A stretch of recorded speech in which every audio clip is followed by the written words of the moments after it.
31-yard line. Detmer throws, and the catch is made by Garner. Rhodes, after 2 years, knew his family was extremely unhappy here. He had 2 daughters in school, and he could tell the look in their eyes they wanted to leave. It was very difficult. He was very honest. He said they went to a school with very few black classmates. It was very difficult social adjustment for them, and it was the better thing for the family to do to go back to the West Coast, which is what they did. But he walked in, and Holmgren was stunned after 2 years of trying to build his little empire here to have his defensive coordinator walk out on him. On second down, Detmer throws, and the catch is made for a first down by Pryor. And to follow up on that, Al, what really hurt Mike was, they're in the business of every year trying to recruit free agents to come to Green Bay, and Mike Holmgren was not happy that, even though I'm not sure Ray meant it that way, that the inference was that Green Bay is not a nice place for black players to settle down, and Mike Holmgren was hurt by that, saying we have gone to great lengths to make this a community that's hospitable to everyone. And knowing Ray Rhodes the way I do, I can't believe that that's what he intended. Right. From the 47-yard line, Detmer picking up 3, and it's proven to be and there's the flag goes down. Well, that was a helmet, I think, by Newsome. He came in and put the shoulder in the helmet on Detmer, and the face mask is called. So Newsome's late hit obviously was not. Face mask, number 36 on the defense. Will add 5 yards to the end of the run. Leroy Butler. I thought Newsome's hit was what drew the flag when he came in there late. Newsome really pulled up on it. You'll see here. You'll see the face mask first. Well, he got it on the way down, I think. There's Newsome. He kind of let up on that.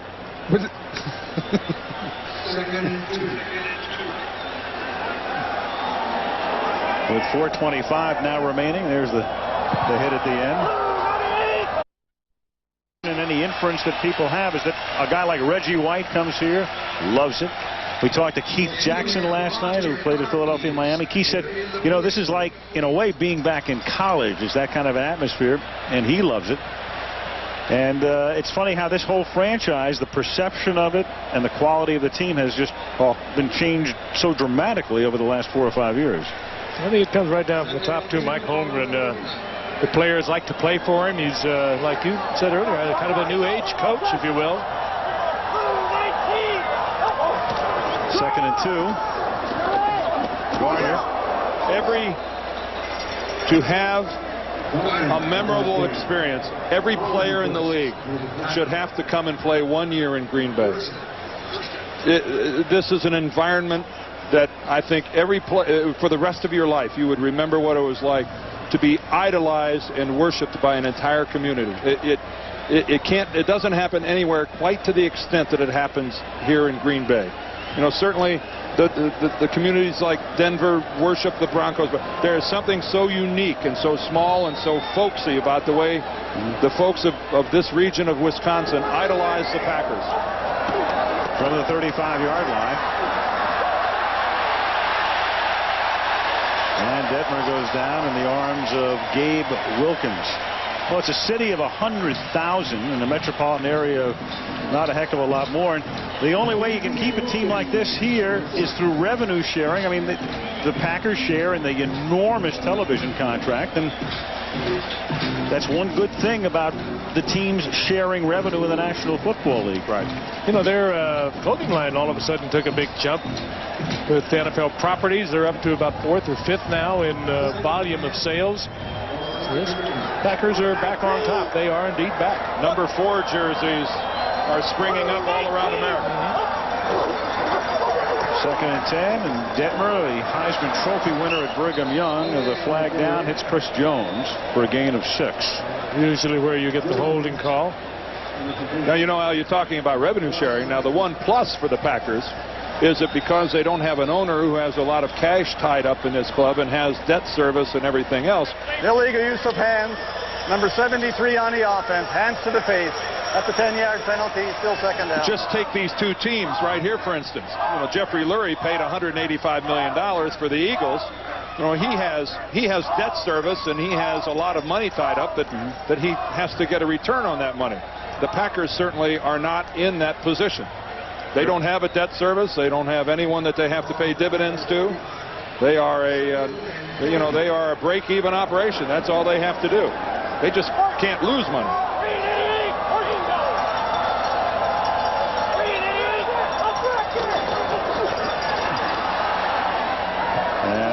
Is incomplete. Last time I looked, Dan, I think this franchise was valued at about $165 million right now, and if it ever gets sold, the proceeds would have to go into an American Legion post. It was something drawn up a billion years ago. I wouldn't wait around and wait for it to appear on the courthouse steps. Don't think so.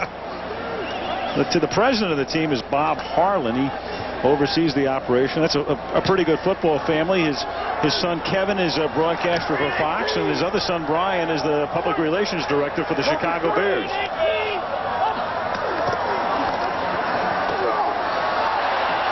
Detmer throws, and Garner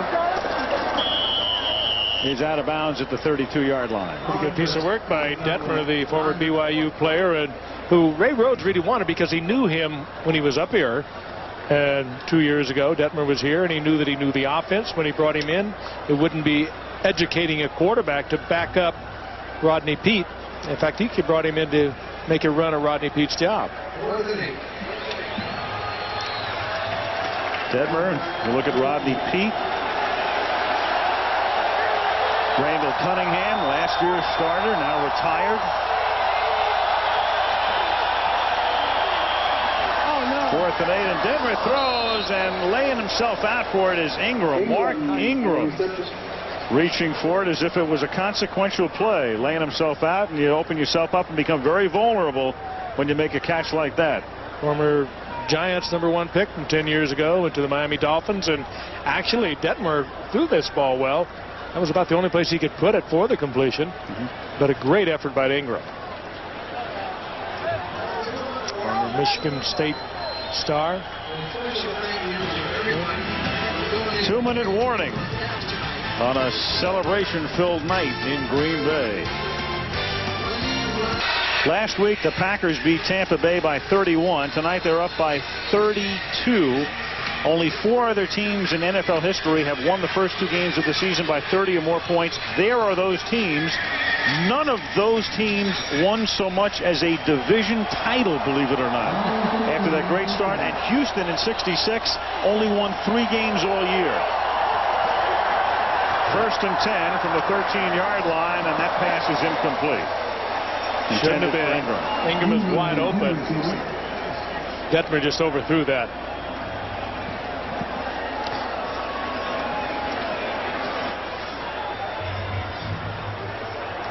It'll be a long night flying back to Philadelphia. Eagles coming in with high hopes. Opening day win over Washington. Rodney Peete with a great first half, but that was about it.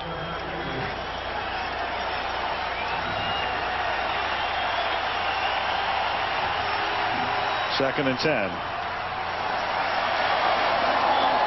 Christy Jones takes it to the 8. Coming up on Sunday on ABC Sports, Robbie Gordon and 11 of the world's top drivers meet in Michigan. Final challenge in the International Race of Champions. And then the Indy Racing League rolls into the desert at the Las Vegas Motor Speedway all Sunday right here on ABC Sports.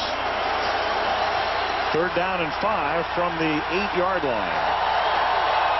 Quarterback draw, and Detmer gets taken down by the right arm of Darius Holland. He was slam dunked. She was. Spiked. Santana Dotson. He goes from Tampa Bay to Green Bay. Not a bad move these days. 10 years ago, it was pretty much of a lateral move. Yeah. But now it has definitely been an upgrade. 4th and 1 from the 4. And the Packers jump. Flag down. You know, Frank, you're right. If the Eagles have to go home now after 2 real good quarters against Washington and 6 pretty bad quarters after that, and reassess where this team is right now. It'll get a long look. And I thought Rhodes last year squeezed everything he could out of this team. I mean, that was a remarkable performance, but what's the shelf life of drawing out that much emotion? Well, I think we have to keep in mind this is only the 2nd game of Ray Rhodes' 2nd year with this Eagle franchise. This is not something that's going to happen overnight.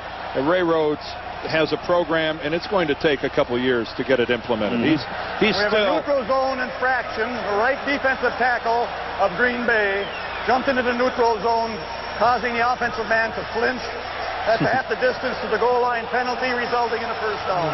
You look at these 2 teams, and the Packers and under Mike Holmgren are a couple years ahead of Rhodes and the Eagles and where they would like to be. So they're going to have setbacks along the way. They're going to have big games and explode on people. And in this instance, they were exploded upon. Well, that was right, though. 3 games they won, 4 games they won last year by 3 points or less. Those are games they easily could have lost. They would have changed that 10-6 record around remarkably. Detmer throws, and Ingram can't make the grab. 2nd down. Evans covers. You know, is this cup half full or half empty? Is this a game that really shows the weaknesses of the Eagles, or is this a game that really demonstrates how far the Green Bay Packers have come in their climb to the top? One guy, as we mentioned, they missed tonight dramatically was Andy Harmon. They lost Kirk DeVea, their middle linebacker. We talked about that earlier. Have they improved themselves? I don't know. Yeah, but the Packers certainly have, especially defensively. Fritz Shermer has this outfit playing really consistent defense. 2nd and goal. And Detmer throws, and that's incomplete. Evans covers, but a flag comes in. Chris T. Jones, the intended receiver. 37 seconds remaining. Well, that'll put the ball at the 1-yard line and give the Eagles 4 whacks at it.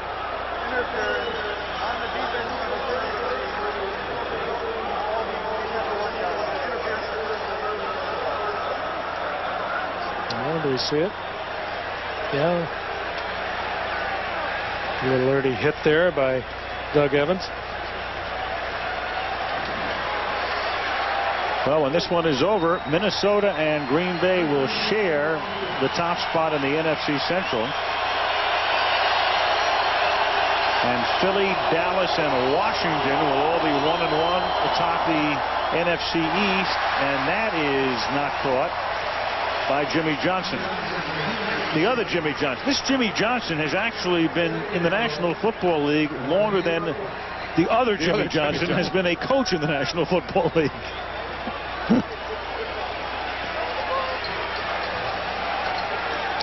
Quite a fake here by Kevin Turner as he goes up and over the top. Saw that last week with Emmitt Smith. Almost lost him. Detmer wise, though, to throw that away. It's 1st down. Didn't take any risks with it. 16th play of the drive. And Garner spins and does get in. Touchdown.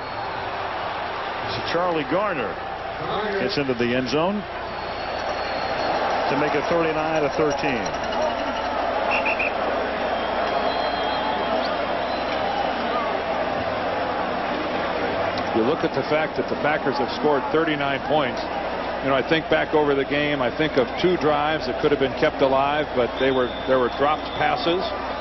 The Eagles were, the Packers were in a position here in the 4th quarter to stuff it in the end zone. Instead, Mike Holmgren elected to go for a Jackie field goal, and the snap was over his head. They came out of there with no points.